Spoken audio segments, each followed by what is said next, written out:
सो है सो आज मैं आप लोगों को जो कहानी सुनाने वाला हूँ, ये कहानी मुझे किसी ने सुनाई थी।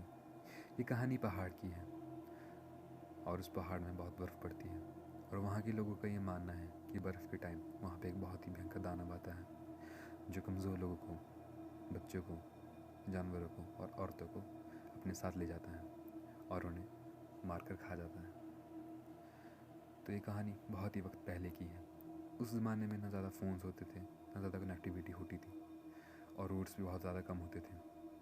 तो एक गांव होता है और उस गांव में 2-4 ही घर होते हैं और उस घर के लोग सर्दी के टाइम पे बहुत ही कम बाहर निकलते थे। मतलब बहुत ज़रूरी काम होता था तभी निकलते थे और शाम होने से पहले अपने घर वापस आ जाते थे। तो जिस घर की ये कहानी है उस घर में सिर्फ 4 लोग होते हैं। एक हस्बैंड होता है, एक वाइफ होती है और उनके 2 बच्चे होते हैं। और जो हस्बैंड होता है उसको किसी दिन एक काम से ना गाँव से बाहर जाना पड़ता है और जो अपने वाइफ और बच्चों को बोलता है कि जब तक मैं वापस ना आऊँ तब तक दरवाज़ा नहीं खोलना है और किसी को घर के अंदर नहीं आने देना है और तुमने भी घर से बाहर नहीं जाना है, बहुत ज़रूरी काम ना हो तब तक। तो चले जाता है और दिन में उसकी वाइफ होती है, उसको भी बहुत ज़रूरी काम से बाहर जाना पड़ता है और अपने बच्चों को सेम यही बोलती है कि जब तक मैं ना आऊँ किसी को घर के अंदर नहीं आने देना है और तुमने घर से बाहर नहीं जाना है, और वो चले जाती है। तो थोड़ी देर बाद ना उन बच्चों को बाहर से आवाज़ आती है कि मैं आ गया हूँ, दरवाज़ा खोलो, और ये आवाज़ उनकी फादर की होती है। तो उनमें से एक बच्चा जो होता है ना वो थोड़ा स्मार्ट होता है और एक बच्चा मतलब शरीफ जैसा होता है।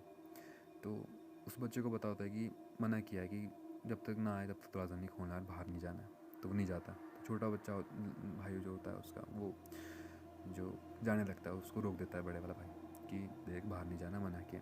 पर ऐसा आवाज़ें 2-4 बारी और आने लगती हैं और अब तक ना इनको यकीन हो गया होता है कि बाहर जो है इनकी पापा ही खड़े हैं और दरवाज़ा खोल देते हैं। और जैसे ही ये दरवाज़ा खोलते हैं बाहर कोई भी नहीं होता। लेकिन तभी दरवाजे के ऊपर से एक क्रिएचर घर के अंदर आता है।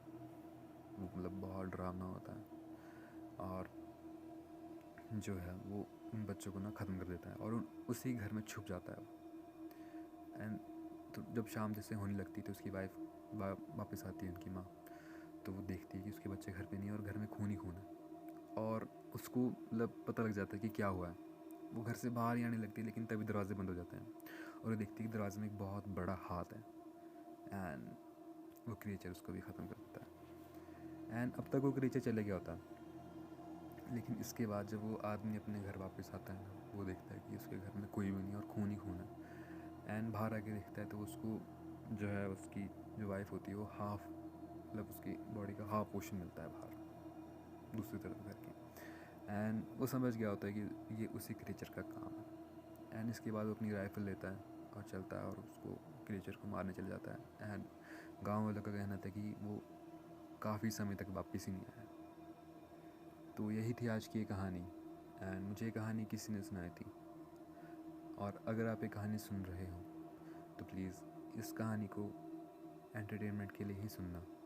मुझे नहीं पता ये कहानी कितनी सच है कितनी झूठ है, और जिस जगह की ये कहानी है मैंने उस जगह का नाम फॉर सम रीजंस नहीं लिया है। एंड प्लीज़ कमेंट्स में बताना कि कहानी आपको कैसी लगी और प्लीज़ सब्सक्राइब करना चैनल को। और अगर आपके पास कोई डरावनी कहानी है या अगर आपके साथ कोई डरावने इंसिडेंट हुए हुए हैं तो प्लीज़ आप मेरे को मेल करके बताना। मैं आपके कहानी और इंसिडेंट्स को अपने इस चैनल पर सुनाऊँगा।